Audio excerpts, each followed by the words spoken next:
بسم اللہ الرحمن الرحیم۔ السلام علیکم ناظرین، آج کے جرگے میں ہمارے ساتھ ہیں جناب رانا ثناء اللہ صاحب، جو کہ سیاسی و عوامی امور اور بین الصوبائی رابطہ کے وزیر ہیں، اور ان سے ہم ملکی سیاست پہ تفصیل کے ساتھ بات کریں گے۔ بہت شکریہ رانا ثناء اللہ صاحب۔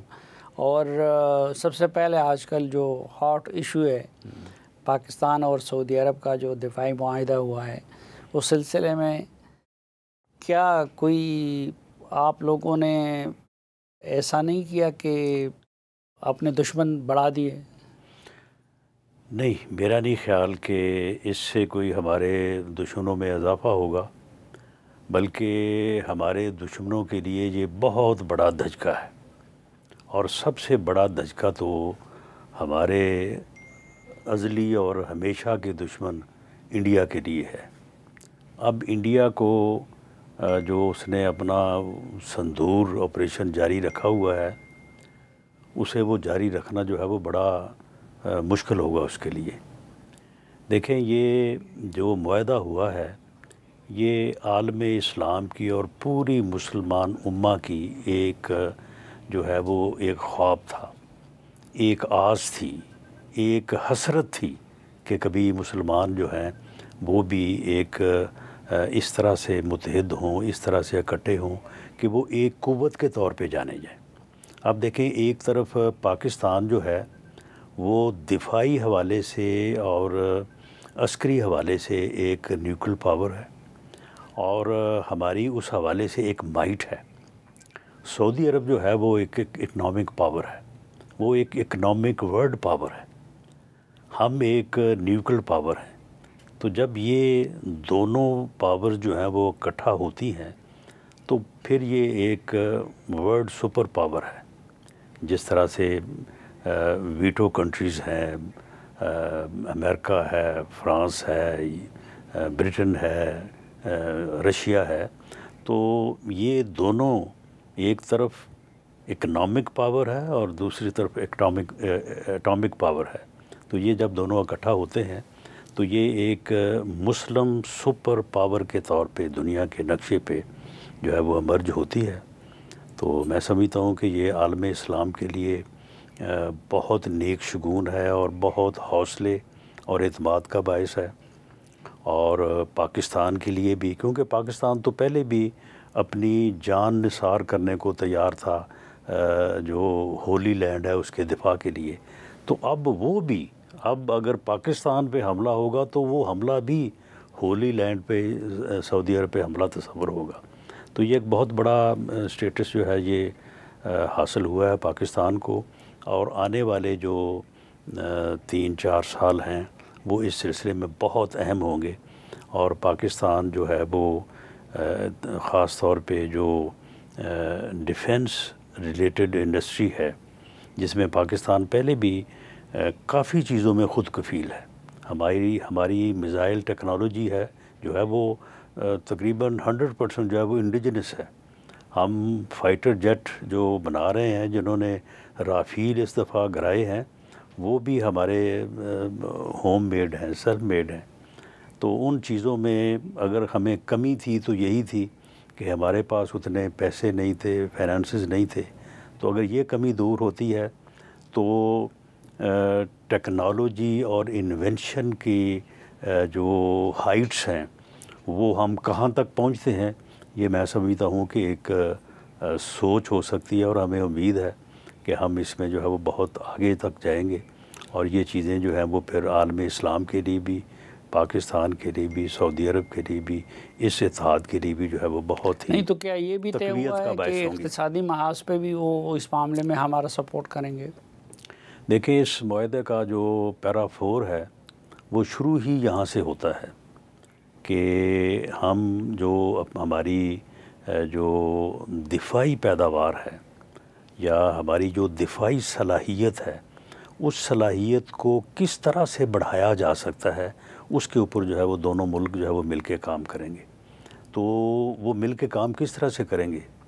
ایک کی جو ہے وہ ٹیکنالوجی، ایک کی جو ہے وہ ہنر مندی، ایک کی جو ایکسیس ہے وہ کام کرے گی، اور دوسرے کا جو ہے وہ پیسہ جو کہ ہمارے پاس وہ کم ہے، ان کے پاس وہ زیادہ ہے.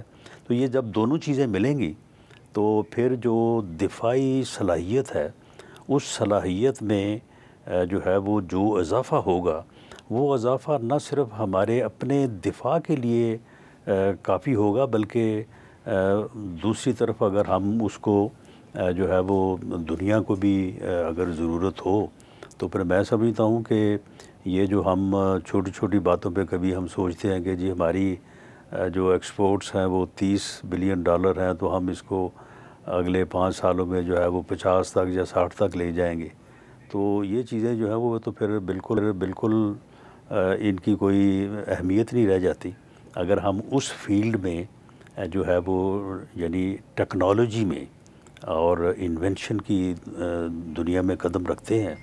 تو وہاں پہ تو آپ ایک معمولی سی چیز جو ہے اس کی کیا قیمت ہوتی ہے. اس سے پہلے دنیا میں جس طرح سے یہ ساری چیزیں جو ہیں وہ جن ملکوں نے حاصل کی، جن ملکوں نے ایکسیل اور ایکسیس کیا، انہوں نے وہ ان کی مثالیں آپ کے سامنے ہیں. انہوں نے ہماری معمول کی ملٹری مائٹ کو دیکھ کر یہ معاہدہ کیا ہے. دیکھیں جی، یہ جو دن 18 سپٹمبر کو جس دن یہ معاہدہ سائن ہوا ہے، 17 یا 18 کے درمیان یہ ساری چیزیں جو ہے وہ ایگزیکیوٹ ہوئی ہیں. یہ اس دن جیسا دن اگر اس سے پہلے 78 سالوں میں اگر کوئی آیا ہے تو وہ 28 مئی 1998 ہے.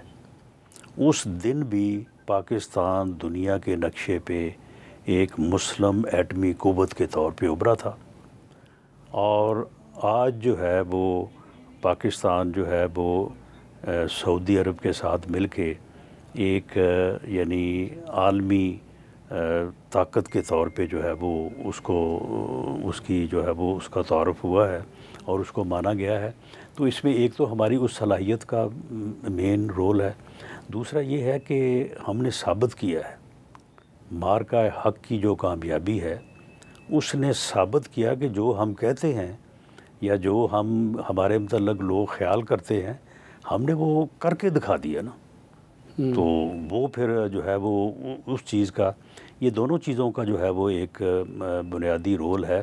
اور اس میں پھر جو وہ حالات بھی ہیں ان میں اس چیز کا بھی ایک رول ضرور ہے کہ امریکہ جو گلف سٹیٹس کو جو ہے وہ ایک سیکورٹی پرووائڈر کے طور پہ امریکہ جانا جاتا تھا، اسرائیل نے جو ہے وہ اس کے اس تاثر کو جو ہے وہ زائل کر دیا.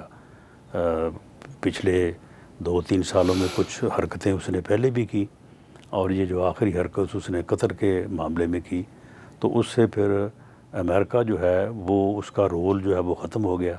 اور اب یہ کتنی میں سمجھتا ہوں کہ پرائیڈ کی بات ہے کہ پاکستان کی طرف جو ہے وہ دوسرے ملک جو ہیں وہ اس نظر سے دیکھیں کہ ہم اس قابل ہیں کہ ہم عالمی سطح پہ جو ہے وہ کسی کو سیکورٹی جو ہے وہ پرووائڈ کر سکتے ہیں.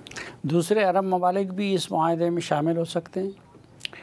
دیکھیں یہ معاہدہ تو اس لحاظ سے بڑا یونیک ہے کہ اس کے جو الفاظ ہیں کہ پاکستان پہ حملہ سعودی عرب پہ اور سعودی عرب پہ حملہ پاکستان پہ حملہ تصور کیا جائے گا، اور پھر اس کا دفاع اسی طرح سے کیا جائے گا جس طرح سے دفاع اپنا جو ہے وہ کسی نے کرنا ہے.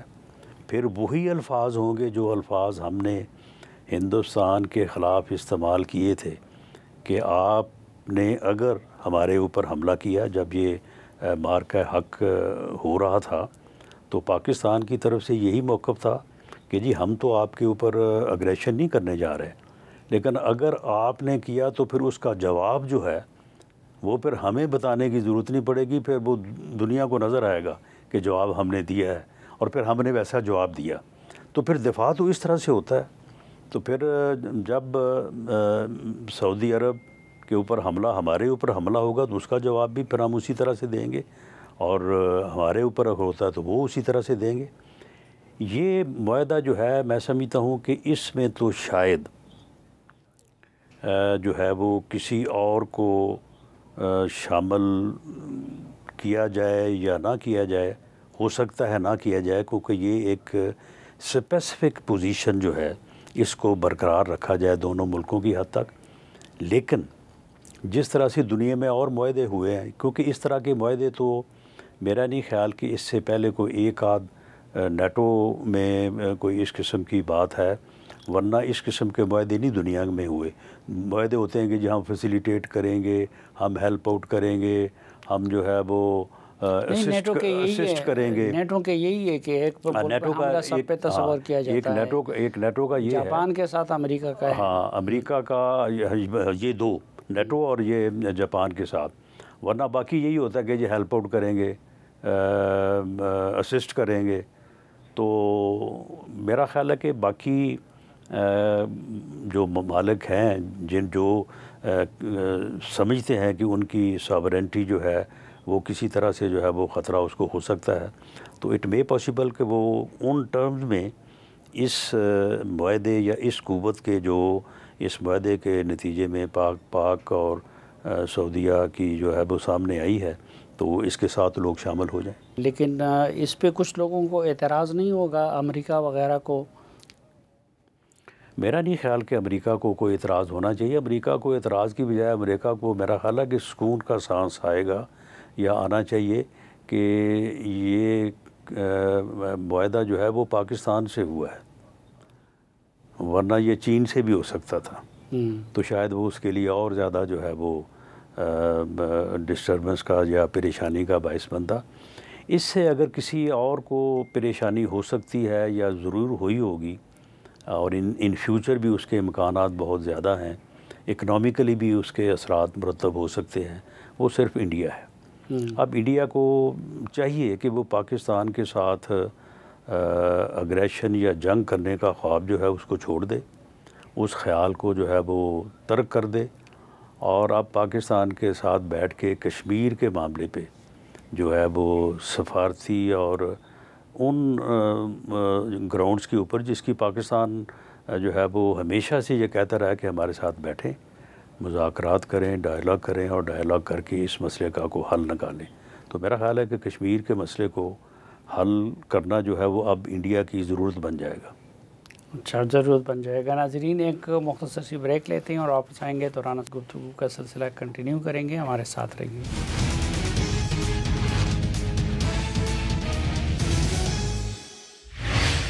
ایک بار پھر خوش آمدید آپ کو جرگے میں. آج کے جرگے میں ہمارے ساتھ ہیں جناب رانا ثناء اللہ صاحب. رانا صاحب، ٹھیک ہے، بیرونی محاذ پہ تو پاکستان کو پے در پہ کامیابیاں مل رہی ہے، اللہ کا شکر ہے، لیکن اندرونی محاذ پہ پاکستان اگر ٹھیک نہیں ہے تو ان بیرونی محاذ پہ کامیابیوں کا کیا فائدہ ہے؟ اندرونی محاذ پہ ٹھیک ہونا چاہیے.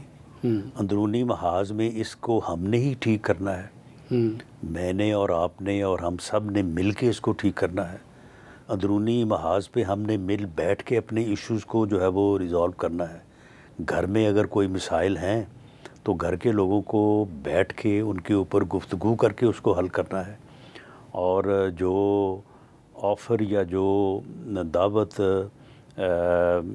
اس مرتبہ جب یوم آزادی پہ جو فنکشن ہوا تھا تو اس میں عسکری قیادت بھی ساری ساتھ بیٹھی تھی. تو جو وزیر اعظم پاکستان نے جو بات کی، میں سمجھتا ہوں کہ انہیں اس دن بھی یہ معلوم تھا کہ آگے جا کے ہم کیا کرنے والے ہیں اور کس قسم کے واقعات اور کس قسم کی کامیابیاں جو ہے یہ پاکستان کو حاصل ہونے والی ہیں.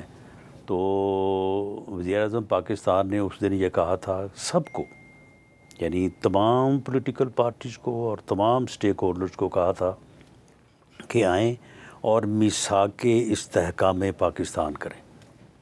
اب میثاق استحکام پاکستان جو ہے وہ سعودی عرب نے تو کر لیا ہے ہمارے ساتھ، تو اگر ہم اب خود نہ کر سکے یا ہم نے نہ کیا تو میں سمجھتا ہوں کہ اس سے پھر بڑی اور بدقسمتی کیا ہو سکتی ہے. اور اگر کوئی اس کے اوپر اتفاق نہیں کرتا تو پھر اسے جو ہے میرا خیال ہے کہ پکڑ کے ایک سائڈ پہ کر دینا چاہیے. اور اگر کنسنسس نہیں تو میجورٹی سے اس قوم کو اب میثاق کے استحکام پاکستان کے اوپر اکٹھے ہو جانا چاہیے۔ نہیں تو اکٹھے کیسے ہو جائیں؟ اس کے لیے تو پہلے بیٹھنا پڑے گا، اور بیٹھے کیسے ہیں کہ جب آپ لوگوں نے ان کے لیڈر کو جیل میں ڈالا ہوا ہے اور ان کے لوگوں کو درجنوں کے حساب سے سزائیں ہو رہی ہیں۔ نہیں تو ان کو کیا سزائیں اس بات پہ ہو رہی ہیں کہ وہ بیٹھنے کو تیار ہیں اور ہم ان کو سزائیں دے رہے ہیں اور ان کو بٹھا نہیں رہے۔ اگر سزائیں ہو رہی ہیں تو وہ تو کسی انسیڈنٹ یا کسی جرم میں ہو رہی ہیں نا۔ 9 مئی کو ہوئے 2 سال بلکہ 2.5 سال ہو گئے ہیں، تو 2.5 سال بعد بھی ان کیسوں کا اگر فیصلہ نہیں ہونا تو ان کا فیصلہ جو ہے پھر اگلی صدی میں ہونا جا کے۔ 2.5 سال میں اگر ان کو بار بار یہ کہا گیا کہ بھئی آپ اس کے اوپر جو ہے وہ صدق دل سے معذرت کر لیں، اپنے معاملات کو ٹھیک کر لیں، تو اگر انہوں نے نہیں کیا، انہوں نے کہا کہ نہیں یہ تو ہمارے اوپر الزام ہے، تو پھر ٹھیک ہے، عدالت میں وہ اپنا کیس انہوں نے لڑا ہے، اس میں لوگ بری بھی ہوئے ہیں، سزا بھی ہوئی ہے، جو بری ہوئے ہیں وہ گھر چلے گئے ہیں، جن کو سزا ہوئی ہے وہ اپنی اپیلیں کریں اور اپنا کیس جو ہے وہاں سے انصاف حاصل کریں۔ لیکن یہ کیسے انصاف ہے کہ ایک بندے کو وہ فیصل آباد میں بھی ہے، وہ پشاور میں بھی ہے، ایک ہی روز کا واقعہ ہے، اور وہ اس پہ لاہور میں بھی کیس ہے؟ نہیں تو وہ ہے نا وہ۔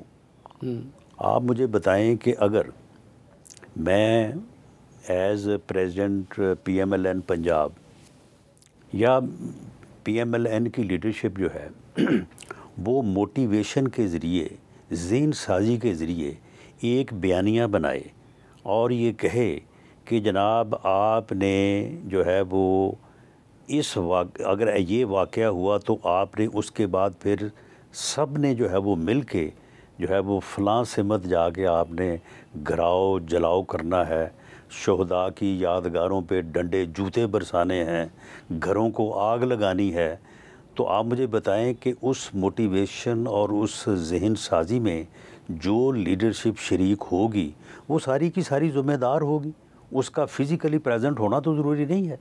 اگر آپ نے لوگوں کو اس کام پہ لگا دیا ہے، لوگوں کو موٹیویٹ کر دیا ہے، لوگوں کی ذہن سازی کر دی ہے، تو اس کے بعد پھر آپ کسی جگہ پہ شامل ہوں نہ ہوں، آپ اس جرم میں جو ہے وہ لائبلٹی تو اون کرتے ہیں، ہر جگہ کی اون کرتے ہیں، تو اس میں تو ایسا نہیں ہے کہ آپ اس میں ذمہ داری، مثال کے طور پہ یہ 5 اگست ہے، 5 اگست کو انہوں نے کہا تھا کہ جی نکلیں، کون سا اس کا PTI کا لیڈر ہے جیل سے لے کے باہر تک جس نے نہیں کہا کہ جی نکلیں 5 اگست کو، اور یہ کہہ رہے تھے کہ جی 5 اگست کو ہم نکلیں گے، ہم آپ کو پہلے نہیں بتائیں گے۔ یعنی علی ظفر صاحب جیسا بندہ جو کہ کتنا پرامن ہے، لا ابائڈنگ ہے، ایک سینئر وکیل ہے، وہ ایک پروگرام میں میرے ساتھ بیٹھے تھے، تو انہوں نے کہا کہ ہم 5 اگست کو جو کریں گے ہم آپ کو پہلے نہیں بتائیں گے، آپ پہلے اس کا بندوبست کر لیتے ہیں، آپ کو پتہ اس دن لگے گا جو ہم کریں گے۔ آپ مجھے بتائیں گے اگر 5 اگست کو لوگ نکلتے، گھراؤ جلاؤ کرتے، نقصان کرتے، بلڈنگوں کو آگ لگاتے اور دفاعی تنصیبات پہ حملہ آور ہوتے، تو کیا یہ سارے لوگ جو موٹیویشن کر رہے تھے، جو پروگرام کر رہے تھے، جو پریس کانفرنس کر رہے تھے، جو بیان جاری کر رہے تھے، یہ ذمہ دار نہ ہوتے، اور ہر جگہ پہ ذمہ دار نہ ہوتے جہاں پہ بھی کوئی اس قسم کا انسیڈنٹ ہوتا؟ لیکن اگر معاملہ اتنا کلیئر تھا تو پھر جوڈیشری کو کیوں اس کے لیے مینیج کیا جا رہا ہے؟ نہیں دیکھیں، جوڈیشری کو مینیج کرنے والی جو بات ہے یہ تو ایک موقف ہے نا۔ اب یہ بات جو ہے، اب جب ہم کہتے تھے کہ جی ثاقب نثار صاحب مینیجڈ ہیں، بائسڈ ہیں، تو ہماری تو اس وقت کسی نے نہیں مانی، ان سب نے کہا کہ جی آئین ہے، قانون ہے، آپ اپنے حق کے لیے جو ہے وہ لڑیں، فائٹ کریں، ہم نے کیا۔ تو اب یہ کہنا کہ جو جج حکومت کے خلاف فیصلہ کرے، حکومت کے خلاف رٹ جاری کرے، 100 موٹو نوٹس لے کے پوری حکومت کو پیرالائز کر دے، 100 موٹو نوٹس لے کے افسروں کو بلائے اور باہر جو ہے وہ 3 گھنٹے جو ہے وہ باہر بینچ پہ بٹھائے، اندر بلا کے جو ہے وہ ان کو ذلیل و رسوا کرے، حکومت کے خلاف فیصلے کرے، وہ جج ٹھیک ہے، وہ انڈیپینڈنٹ ہے، اور جو یہ نہ کرے وہ کمپرومائز ہے۔ اب اس آپ سوچ کا آپ کیا حل کر سکتے ہیں؟ نہیں، لیکن سپریم کورٹ کے ججز خطوط پہ خطوط لکھ رہے ہیں. تو وہ خطوط کیا ہمیں لکھ رہے ہیں؟ وہ خطوط آپس میں لکھ رہے ہیں نا. اب ایک کمرے میں ایک جج صاحب بیٹھ کے خط لکھتے ہیں اور وہ ساتھ والے کمرے والے جج کو خط لکھتے ہیں، اسے وہ پہنچتا نہیں ہے تو آپ کو پہلے پہنچ جاتا ہے، آپ اس کو میڈیا پہ چلا دیتے ہیں. تو اب یہ کام جو ہے کہ 7 ایک طرف ہیں، 6 ایک طرف ہیں، 10 ایک طرف ہیں، 5 ایک طرف ہیں. اب یہ مجھے بتائیں کہ یہ کیا کوئی حکومتی اہلکار یا PMLN کا قصور ہے کہ ہم نے کسی کو کہا کہ آپ ایسے کریں؟ جب کسی گھٹن کے شکار ہوں گے تو تبھی اس کا اظہار خطوط کے نہیں تو پھر یہ فیصلہ کریں نا پہلے کہ گھٹن خط لکھنے والے کو ہے یا جس کو لکھا جا رہا ہے اس کو ہے. یہ فیصلہ بھی تو انہوں نے کرنا ہے نا. اب دیکھیں یہ جوڈیشل کمیشن کے اوپر اعتراض انہوں نے کیا کہ جی جوڈیشل کمیشن جو ہے وہ اس میں حکومت کے لوگ زیادہ ہیں. تو میں نے ایک دن انالائز کر کے کیا تھا، میں نے کہا کہ 5 لوگ حکومت کے ہیں، 5 ہی ججز ہیں، یعنی جوڈیشری اور حکومت برابر ہے. بیلنس کس کے پاس ہے؟ بیلنس ہے بار کونسل کے پاس، بیلنس ہے اپوزیشن کے پاس. تو اس سے اور زیادہ نیوٹرل اور غیر جانبدار ادارہ کون ہو سکتا ہے؟ اور جوڈیشری سے متعلقہ ایلیویشن سے لے کے بینچز اور کانسٹیٹیوشنل بینچ تک تمام اختیار جوڈیشل کمیشن کے پاس ہے. کوئی اختیار گورنمنٹ کے پاس، پریزیڈنٹ کے پاس یا پرائم منسٹر کے پاس نہیں ہے. اب اگر وہاں پہ بیٹھ کے اکثریت جو ہے وہ کوئی فیصلہ کرتی ہے تو پھر اس فیصلے کو تسلیم کریں. کیوں آپ اس بات کے اوپر تلے ہوئے ہیں کہ جو فیصلہ حکومت کے خلاف ہو، جو جج جو ہے وہ بیٹھ کے وہاں پہ جو ہے وہ وزیر اعظم کو اور حکومت کو للکارے اور لتاڑے اور ریڈ الرٹ جو ہے وہ چلیں، تو وہی جوڈیشری ٹھیک ہے، وہی جج ٹھیک ہے. جو اپنا کام سے کام رکھے وہ ٹھیک نہیں ہے. تو وہاں پہ جو فیصلے ہو رہے ہیں جوڈیشل کمیشن میں، ان فیصلوں کے اوپر اعتراض یوں بھی نہیں بنتا کہ جب جوڈیشل کمیشن 1 سائیڈڈ تھا اور اس میں تقریباً اکثریت تھی ججز کی، میرا خیال 12 میں سے 7 ججز تھے. تو اس وقت جو ایلیویشنز ہوئی ہیں، اس وقت جن لوگوں کو ایلیویٹ کیا گیا ہے وہ کون تھے؟ وہاں اس وقت یہی ہوا نا کہ یہ آپ کے چیمبر کا ہے، یہ میرے چیمبر کا ہے، یہ اس کے چیمبر کا ہے، یہ اس کے چیمبر کا ہے. تو اس طرح سے جو ہے وہ ایلیویشن جو ہے وہ ہوتی رہی ہے. تو یہ ساری چیزیں جو ہے نا سب کو as a whole he discuss کرنا اور دیکھنا چاہیے. لیکن جمہوریت کے لیے جہاں فری جوڈیشری کی ضرورت ہوتی ہے وہاں فری میڈیا کی بھی ضرورت ہوتی ہے. لیکن میڈیا پہ جو قدغن ہے اس کے بارے میں آپ کیا کہیں گے؟ دیکھیں میڈیا نے جو کردار مارکہ حق میں ادا کیا ہے اور اس کے مقابلے میں فری میڈیا دنیا میں جس کی مثالیں دی جاتی تھیں کہ جی انڈیا میں تو کیا جمہوریت ہے اور کیا فری میڈیا ہے، جو اس نے ادا کیا، تو وہ پھر آپ دیکھ لیں کہ پوری دنیا میں جو ہے ان کی کیا درگٹ بنی ہے. اگر آپ نہیں تو انڈیا تو ہمارا ماڈل نہیں ہونا چاہیے. نہیں، انڈیا ہمارا ماڈل نہیں ہونا چاہیے، لیکن اس سے پہلے تو ہمارا ماڈل تھا نا. ہم کہتے تھے کہ جی دیکھیں جی وہاں پہ یہ ہے، وہاں پہ وہ ہے، وہاں پہ یہ نہیں ہے، وہاں پہ وہ نہیں ہے، ہمارے یہاں پہ یہ ہے.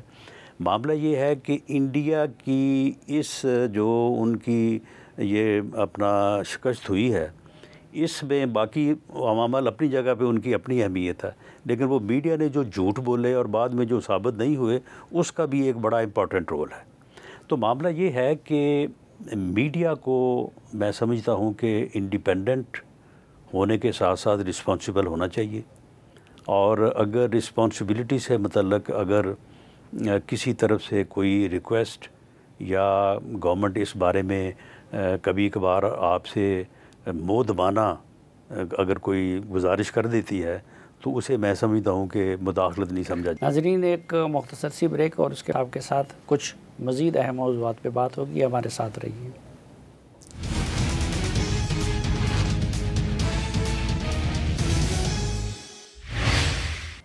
ایک بار پھر خوش آمدید آپ کو جرگے میں. رانا صاحب ایک تو شروع میں بھول گیا، آپ کو سینیٹر بننا مبارک ہو. بن گئے جی، خیر مبارک، مہربانی. آپ سینیٹر بن گئے، لیکن دوسری طرف پی ٹی آئی کے درجنوں لوگوں نے اسٹینڈنگ کمیٹیوں سے استعفے دے دیے. تو یہ استعفے منظور کرائیں گے آپ؟ ہم نہیں منظور کروانا چاہتے. ہم اس وقت جب یہ پارلیمنٹ چھوڑ کے بھاگے تھے عدم اعتماد کے بعد ہم اس وقت بھی نہیں چاہتے تھے کہ یہ پارلیمنٹ کو چھوڑ کے جائیں. ان کو سسٹم میں رہنا چاہیے، ان کو جمہوری طریقے سے اپنی جدوجہد جو ہے وہ آگے بڑھانی چاہیے. ہم ان کو کہتے بھی ہیں، سمجھاتے بھی ہیں، ان کے ساتھ بات کرنے کو بھی تیار ہیں. اور وزیر اعظم نے جو میثاق استحکام پاکستان کی بات کی ہے، اس میں تو استعفے نہیں آتے، اس میں تو بیٹھ کے جو ہے وہ ڈائلاگ آتے ہیں. جمہوریت ڈائلاگ سے آگے بڑھتی ہے، ڈیڈ لاگ سے نہیں بڑھتی. تو ہم تو یہ ان کا چاہیں گے کہ ڈیڈ لاگ نہ ہو، اور ان سے بھی یہ ریکویسٹ کریں گے کہ وہ ڈیڈ لاگ کی طرف نہ جائیں. وہ آپ لوگ بات کر رہے ہیں میثاق کی، تو اس کے لیے تو ضروری ہے کہ سب لوگ مل کے بیٹھ جائیں. تو اس کے لیے کیا آپ اس کے لیے تیار ہیں کہ عمران خان صاحب کو رہا کریں کہ وہ خود اس میں بیٹھ جائیں؟ نہیں، دیکھیں معاملہ یہ ہے کہ مل کے بیٹھنے کی جو ہے بنیاد ہی یہ ہے غیر مشروط. اگر میں یہ کہوں نا جی پہلے آپ یہ کریں تو پھر میں بیٹھوں گا، تو پھر اس کے بعد آپ ایسے کریں گے تو پھر میں بات کروں گا، یہ اس طرح سے کبھی کوئی مل کے نہیں بیٹھا.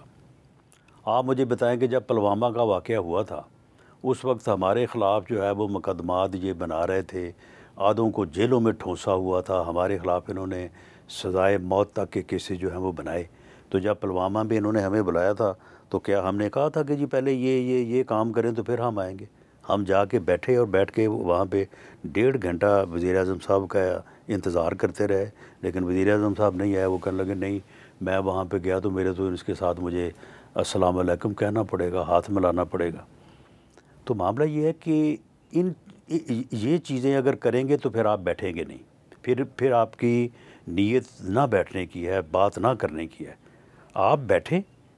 اگر آپ سمجھتے ہیں کہ کوئی جیل میں غلط ہے، کوئی مقدمہ غلط ہے، آپ بات وہاں سے شروع کر لیں. جس دن وزیر اعظم نے میاں شہباز شریف نے آن دی فلور آف دی ہاؤس کہا کہ میں آپ کے ساتھ بیٹھنے کو، بات کرنے کو تیار ہوں، آپ میرے پاس نہ آئیں، آپ اسپیکر چیمبر میں چلے جائیں، وہاں پہ آپ روز جاتے ہیں، روز جا کے وہاں پہ چائے پیتے ہیں، مجھے وہاں پہ بلا لیں، میں وہاں پہ آ جاتا ہوں. تو انہوں نے یہ تو نہیں کہا تھا کہ جی آپ نے یہ باتیں مجھ سے نہیں کرنی، تو آپ آئیں اور بیٹھیں بات کریں. اگر وہ وہاں پہ بات شروع ہوتی ہے یہیں سے شروع کر لیتے، یہ ملاقات کی اجازت سے شروع کر لیتے، یہیں سے شروع کر لیتے. لیکن معاملہ یہ ہے کہ انہیں شاید یہ اجازت نہیں ہے بات کرنے کی، اور عمران خان صاحب شاید سیاست میں ڈائلاگ اور جمہوری رویے کے اوپر جو ہے نا وہ یقین نہیں رکھتے. اچھا، اگر وہ یقین نہیں رکھتے لیکن وہ یہ کہتے ہیں کہ میں اسٹیبلشمنٹ سے مذاکرات کروں گا اور آپ لوگ بے اختیار ہیں، تو میں بے اختیار لوگوں سے مذاکرات کر کے کیا کروں؟ تو اس کے بارے میں آپ کیا کہتے ہیں؟ آپ لوگ با اختیار ہیں؟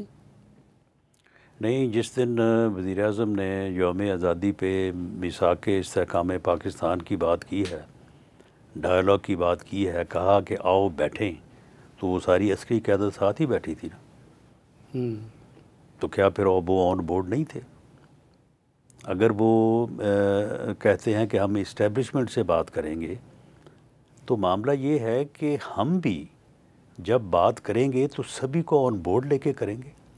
اور جب ایک ایگریمنٹ یا ایک کنسنسس پیدا ہوتا ہے اس ملک کو جو ہے وہ استحکام دینے کا، تو اس میں سبھی آن بورڈ ہوں گے. اور جو بات میاں نواز شریف صاحب نے 21 اکتوبر 2023 کو جب وہ آئے تھے بیرون ملک سے، تو انہوں نے پوری قوم کو گواہ بنا کے، بہت بڑا جلسہ تھا، پورے ملک کی نمائندگی تھی مینار پاکستان پہ. تو انہوں نے جب یہ کہا تھا کہ اب ملک جس جگہ پہ پہنچا ہوا ہے، ہم سب کو سر جوڑ کے بیٹھنے کی ضرورت ہے، تو پھر یہ مسائل حل ہوں گے. تو انہوں نے تو ساتھ اسٹیبلشمنٹ بھی کہا تھا، جوڈیشری بھی کہا تھا، باقی سٹیک ہولڈر بھی، ساری سیاسی جماعتیں بھی. تو اسی سوچ کو آگے بڑھاتے ہوئے وزیر اعظم نے بھی، ہم نے بھی بار بار یہ بات کہہ رہے ہیں، کہتے رہے ہیں اور آگے بھی کہتے رہیں گے. ہم اپنے اس سٹانس کے اوپر پوری قوم کو گواہ بنا کے یہ بات کہتے ہیں کہ ہم استحکام پاکستان کے لیے جو ہے وہ تمام جتنے بھی قوتیں ہیں، جتنے بھی اسٹیک ہولڈرز ہیں، سب کے ساتھ بات کرنے آپ کے کچھ کولیگز ساتھ لے کے چلنے کو تیار ہیں۔ آپ کے کچھ کولیگز نے اوپنلی تسلیم کیا کہ ہاں ہمارے ہاں ہائیبرڈ سسٹم ہے، آپ بھی مانتے ہیں کہ ہائیبرڈ سسٹم کے تحت؟ نہیں، ہائیبرڈ سسٹم دیکھیں، وہ دراصل ہائیبر کا جو ڈکشنری معنی ہیں یا جن معنوں میں وہ لیا جاتا ہے، وہ کہتے ہیں کہ جی یہ اس کا دوغلا نظام کی بات کرتے ہیں۔ نہیں، میں اس سے متفق نہیں ہوں۔ ہاں، یہ بات ہے کہ اگر آپ یعنی عسکری اور سیاسی قوتیں آپس میں respectfully under the constitution, under the law جو ہے وہ ایک سوچ، ایک عزت، ایک احترام کے ساتھ آگے بڑھیں اور تمام فیصلے جو ہے وہ کنسنسس کے ساتھ کریں، تو اگر آپ اسے یہ کہتے ہیں کہ جی کیونکہ عسکری اور اسٹیبلشمنٹ اور سیاسی قوت جو ہے وہ اگر ایک پیج پہ ہے، تو اس میں آپ مجھے بتائیں کہ کیا مذائقہ ہے؟ آپ نے بنیان المرصوص جو ہے، آپ نے جو مارکہ حق جیتا ہے، وہ کس طرح سے جیتا ہے؟ وہ عسکری، اسٹیبلشمنٹ اور پولیٹیکل لیڈرشپ ایک پیج پہ تھی۔ یعنی وہ آپ نے سنا ہوگا فیلڈ مارشل کا وہ بیان کہ انہوں نے کہا کہ جب انڈیا نے وہ میزائل جو فائر کیے پاکستان، یہ جو نور خان بیس ہے وہاں پہ آ کے گرے، تو میں نے پھر وزیر اعظم سے یہ اجازت چاہی کہ ہمیں اب اجازت دی جائے کہ ہم اس کا وہی جواب جس جواب کا ہم نے قوم سے وعدہ کیا ہے وہ جواب دیں۔ تو میں نے وزیر اعظم سے اجازت لے کے، جو کہ کانسٹیٹیوشن کا تقاضا تھا، تو انہوں نے جو ہے وہ اپنا اختیار جو ہے وہ استعمال کیا۔ تو ابھی بھی آپ کہتے ہیں کہ جی وزیر اعظم کے پاس تو آپ کہتے ہیں کہ یہ ہائیبرڈ نہیں ہے بلکہ ہم آہنگی ہے؟ بالکل، یہ ہم آہنگی ہے، یہ انڈرسٹینڈنگ ہے، اور یہ حب الوطنی کے تقاضوں کے عین مطابق ہے۔ اور اس کے بغیر اگر اسٹیبلشمنٹ کہہ لیں، عسکری قیادت کہہ لیں اور پولیٹیکل لیڈرشپ کہہ لیں، ان کے درمیان اس درجے کی انڈرسٹینڈنگ نہ ہو، تو یہ کامیابیاں جو ابھی پاکستان کو حاصل ہوئی ہیں اور اس سے پہلے بھی اکنامک ریوائول کے شکل میں ہوئی ہیں، یہ حاصل نہیں ہو سکتی۔ میاں نواز شریف صاحب، یہ جو کچھ ہو رہا ہے سب پہ خوش ہیں؟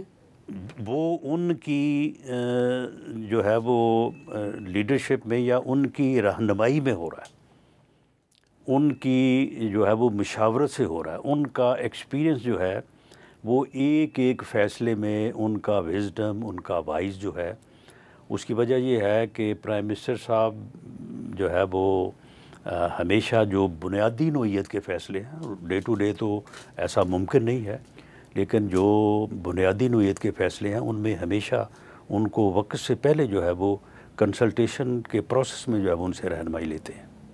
اچھا، تو وہ اس پہ مطمئن ہے اور خوش ہیں؟ جی کیوں نہیں خوش ہوں گے؟ یہ ساری کامیابیاں جو ہیں وہ اگر ملک کو مل رہی ہیں تو یہ پاکستان کی کامیابیوں پہ تو ہر پاکستانی کو جو ہے وہ خوش ہونا چاہیے، ماں سوائے اس گالی گلوچ بریگیڈ کے جو میرا خیال ہے کہ پرسوں کے معاہدے کے اوپر بھی ابھی خوش نہیں ہوا۔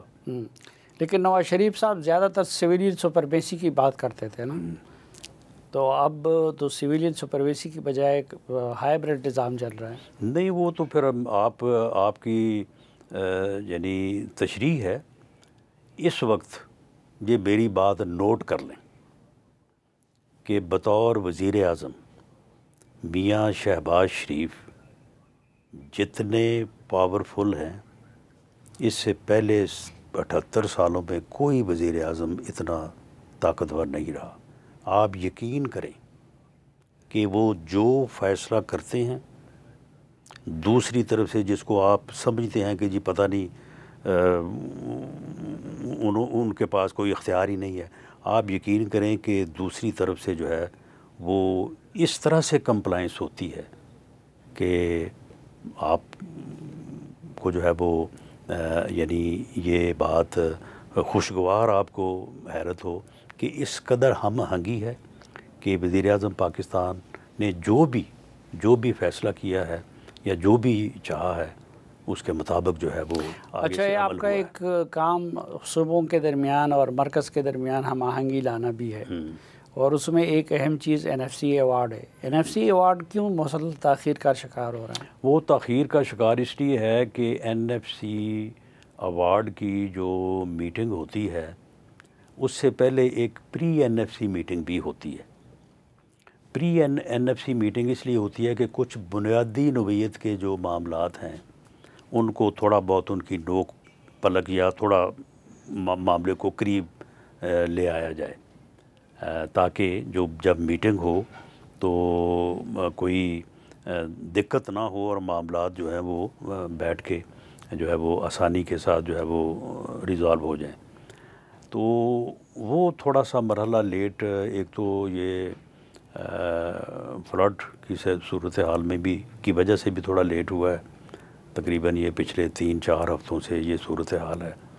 تو ورنہ میرا خیال ہے کہ ان دنوں میں، اور پھر اس کے بعد یہ UNO کی بھی میٹنگ تھی، وہاں پہ بھی جو ہے وہ وزیر اعظم نے جانا تھا، پھر یہ معاہدہ بھی تھا، پھر قطر کا معاملہ بھی، اس کے اوپر حملے کا معاملہ بھی ہوا. تو یہ کچھ ایسی چیزیں ہوئی ہیں جو کہ اس اہمیت کی تھیں کہ شاید ان کی اہمیت کے پیش نظر اس طرف جو ہے وہ تھوڑا جو ہے وہ ٹائم نہیں باہر دیا میں جا تو سکا. سعودی عرب کے ساتھ ہمارا دفاعی ایگریمنٹ ہو گیا، بیرونی محاذ پہ ہم طاقتور بھی ہیں، انڈیا کو بھی جواب دے دیا ٹھیک ٹھاک.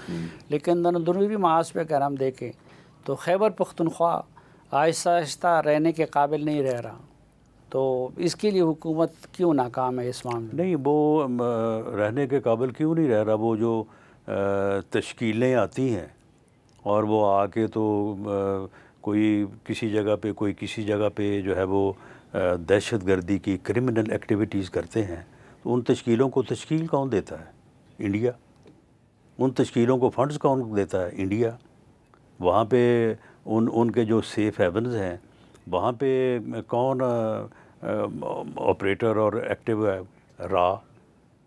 اور افغانستان کی حکومت جو ہے اس کی سرزمین ہے، وہ روک نہیں پا رہے. وہ اپنی ان ایبلٹی شو کر رہے ہیں کہ جی ہم تو کوشش کر رہے ہیں، ہم تو یہ کر رہے ہیں، ہم تو وہ کر رہے ہیں، لیکن ان کو روک نہیں پا رہے. تو اس کے متعلق یہ ابھی چند دن پہلے وزیر اعظم نے افغانستان کی حکومت کو 2 ٹوک وارننگ دے دی ہے کہ ان دہشت گردوں میں اور پاکستان میں چوائس کر لیں.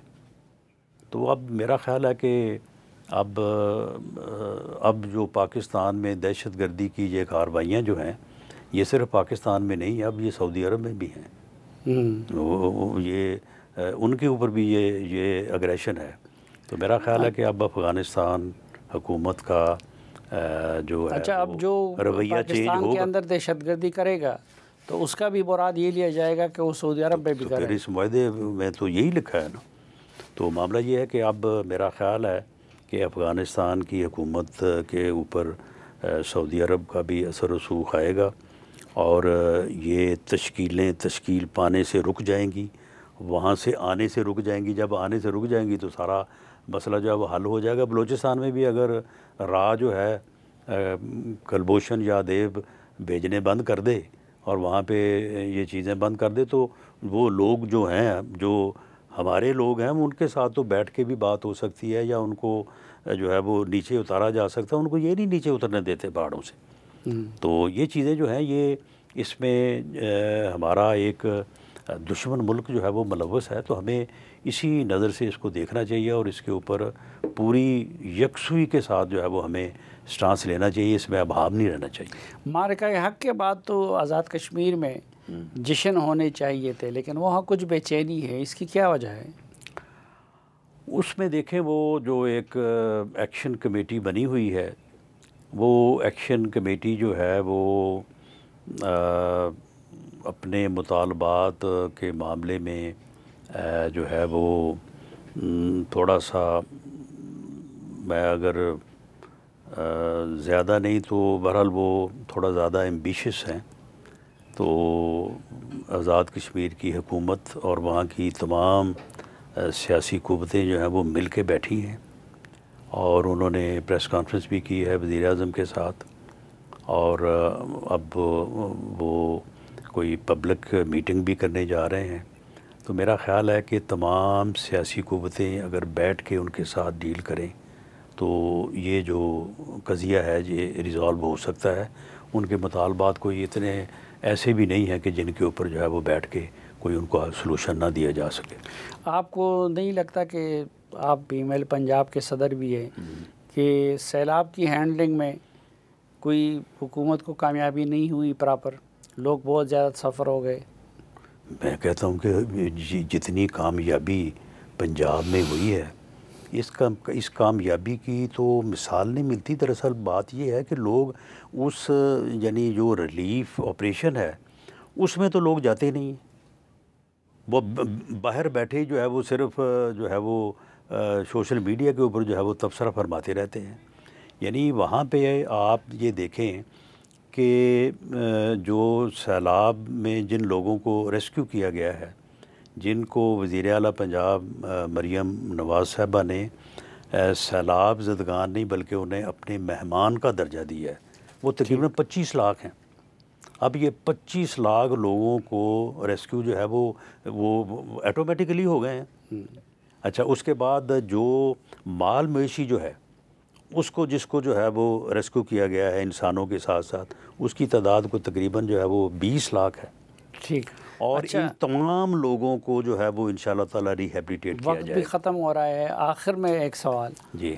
آپ پہلے وزیر داخلہ تھے اور پہلے بھی باتیں کی جا رہی تھی. آپ جب سینیٹر بنے تو ساتھ وزیر داخلہ بھی بننے جا رہے ہیں. نہیں، اس قسم کی کوئی تجویز یا سوچ جو ہے وہ زیر غور نہیں ہے. اور ویسے بھی محسن نقوی صاحب جو ہیں وہ ٹھیک کام کر رہے ہیں. کسی بھی اسپیسیفک پوزیشن کے اوپر کام کرنے کے کچھ وقتی تقاضے ہوتے ہیں. میں ذاتی طور پہ سمجھتا ہوں کہ اس وقت وہاں پہ جو وقتی تقاضے ہیں ان میں محسن نقوی صاحب ہی موضوع ہیں. اور ویسے بھی جو ہے یہ کیبنٹ جو ہے یہ کولیکٹیو رسپانسبلٹی ہوتی ہے. اگر کسی جگہ پہ کوئی کمی بیشی ہو تو کیبنٹ ممبر جو ہیں وہ ایک دوسرے کی مدد کرتے رہتے ہیں. آپ نے تو ایک موقع پہ کہا تھا کہ وہ وزیر اعظم بننا چاہتے تو بھی بن سکتے ہیں. تو وہ اس وقت کی بات تھی.